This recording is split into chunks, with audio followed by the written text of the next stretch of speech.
Monsieur Boupin, Monsieur Thierry Benoît pour le groupe UDI. Merci Madame la Présidente. Monsieur le Ministre, vous nous avez habitués depuis votre arrivée au ministère à des déclarations impertinentes, qui ne sont pas d'ailleurs pour me déplaire. Et donc je vais m'efforcer, Monsieur le Ministre, d'être tout aussi impertinent.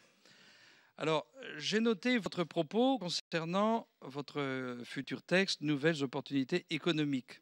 Vous êtes capable, dans la même déclaration, de nous expliquer qu'il faut valoriser les métiers, l'apprentissage, la qualification, et en même temps, vous nous parlez de petits métiers du bâtiment.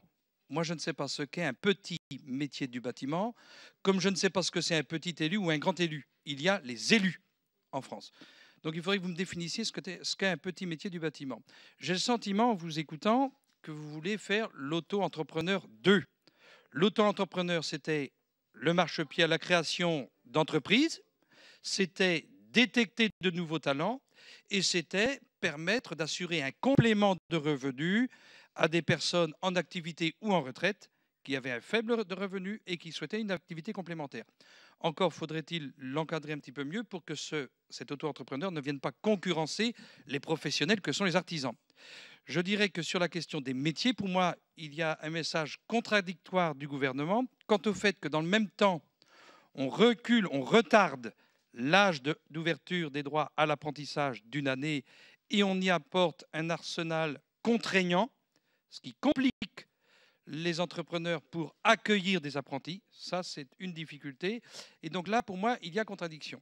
Deuxième point, vous avez fait une autre déclaration impertinente en expliquant que le RSI, c'était une erreur. Finalement, tout ça, alors il faut que je vous lise sur le RSI. Qu'est-ce que vous nous expliquez? Parce que vous en dites des choses, Monsieur le Ministre.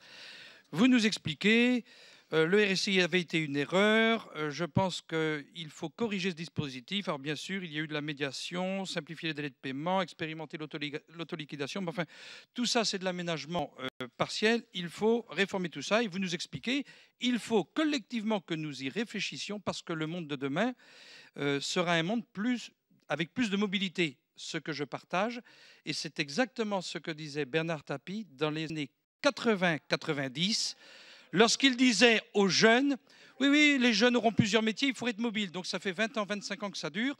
Moi, je pense que le RSI, la vraie priorité du RSI, c'est d'avoir un régime qui protège les artisans, les commerçants. Et concernant le RSI, Monsieur le Ministre, s'il y a une tâche à laquelle il faut s'atteler, c'est un plan d'urgence de soutien aux entrepreneurs indépendants. Je vais vous dire, Monsieur le Ministre, ils sont dans la même situation qu'était le monde agricole au mois d'avril-mai. Ils sont en situation de crise. Il faut un plan d'urgence, un moratoire. Il faut affecter les cotisations sur un compte spécifique, le temps de remettre tout ça à plat. Il faut un taux unique et simplifier l'assiette de recouvrement. Tout ça, c'est un bazar sans nom. Et s'il y a une opportunité dans la loi opportunité nouvelle pour les nouvelles opportunités économiques, eh bien, il y a à agir là sur le RSI. Sincèrement, Monsieur le Ministre, parce que franchement, je veux bien, moi, qu'on veut libéraliser, libérer, oxygéner, apporter de la souplesse, mais il y a un sujet. Et le dernier sujet, le dernier point, c'est le numérique. Le numérique, c'est quelque chose d'important, majeur. Vous voulez que la France soit au rendez-vous du numérique, vous avez raison. Moi, je souhaiterais connaître la réelle coordination des services de l'État concernant le numérique. Je m'explique.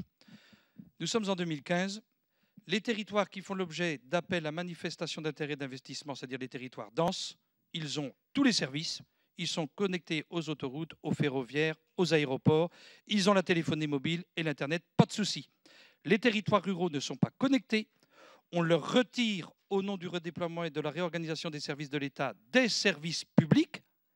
Et on n'est pas fichu capable, par anticipation, de faire en sorte que ces territoires qui n'ont pas de services, eh bien, soient dotés prioritairement du numérique. 1, pour les populations.